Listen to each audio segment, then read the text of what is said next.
help me reach 2,000 subscribers. I never thought I'd be the kind of man who checked his own doorbell camera before bed.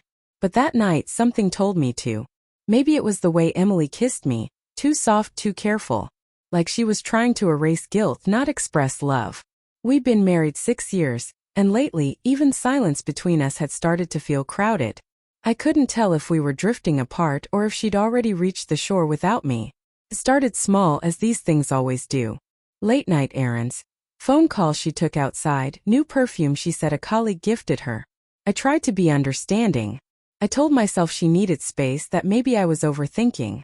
After all, she was still the woman who stayed up with me through my worst nights, who cheered me on when my business almost went under. You don't suspect betrayal in the same hands that once held you steady. But distance has a sound. It's the click of a bedroom door closing earlier each night. It's laughter from a text you weren't part of. It's the quiet you learned to fill with excuses. I noticed all of it. I just didn't want to believe what it meant. That evening, she told me she was heading to a friend's place to catch up. I nodded, pretending not to notice her freshly done hair or the small clutch she never took on casual visits. She smiled the way strangers smile, politely without warmth. When she left, I stood by the window, watching her car disappear into the darkness. Then I went back to my desk, tried to drown myself in work. But my mind refused to settle. Something about her tone, that rehearsed casualness, felt off. Hours passed. Midnight came and went. She still wasn't home. My phone remained silent. Out of habit, I opened the Doorbell app, mostly to see if she had returned. The live feed was empty. The front porch lit by that single flickering bulb I'd been meaning to fix. Then around 1:47 a.m., the motion alert pinged. She was there. Emily, standing on our porch, shoes in her hand, tiptoeing like a thief. But she wasn't alone. A man stepped into frame behind her, his hand resting on her waist as she turned to whisper something I couldn't hear. My stomach twisted, but my mind went completely still.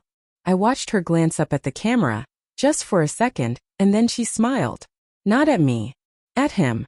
I didn't move for a long time. The image froze on my screen, her smile still there, soft and secret. It felt like watching a version of my life I didn't belong in. The woman I'd built a home with, shared meals, debts, and dreams, was standing outside that same home acting like it was a stranger's house she was sneaking into. I stared until the feed went dark, then replayed it again and again, as if repetition might change the ending. When she came in, I was sitting on the couch, pretending to scroll through my phone. She walked straight to the bathroom, humming faintly, the scent of cologne that wasn't mine trailing behind her. I didn't say a word. When she emerged, she found me awake. Her eyes flickered for a moment, then steadied. "You're still up?" she asked. "Couldn't sleep," I replied, keeping my voice even. She smiled that same distant smile. "You worry too much. It's late, come to bed." I nodded but didn't move.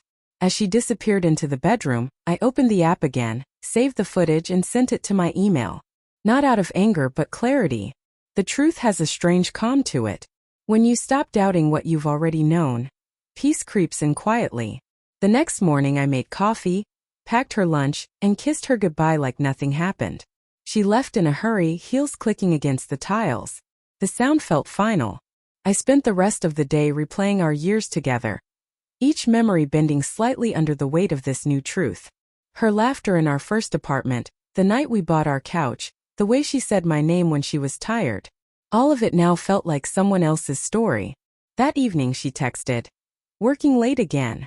I simply replied, "Okay. Stay safe." No questions. No suspicions. Just distance wrapped in courtesy. Around midnight, the same alert came through. I didn't open it this time. I didn't need to. The doorbell camera had already become a mirror showing me who she really was, and who I had become trying to hold her. The man in that mirror looked tired but not broken. By morning I'd made my decision. I withdrew the money from our joint account, closed my laptop, and booked a one-way ticket to visit my brother out of state.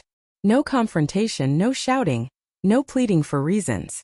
I printed one photo, our wedding picture, and placed it on the kitchen counter beside her favorite mug.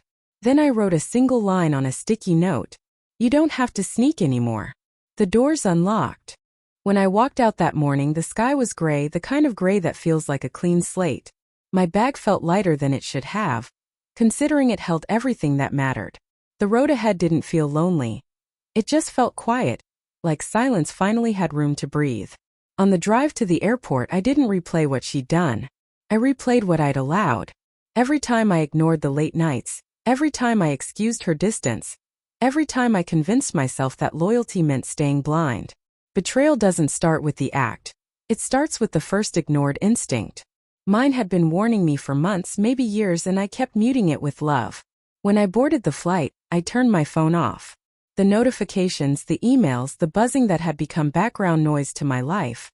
I let all of it die in my pocket. Somewhere over the clouds, I realized I didn't hate Emily. Not even close. I pitied her.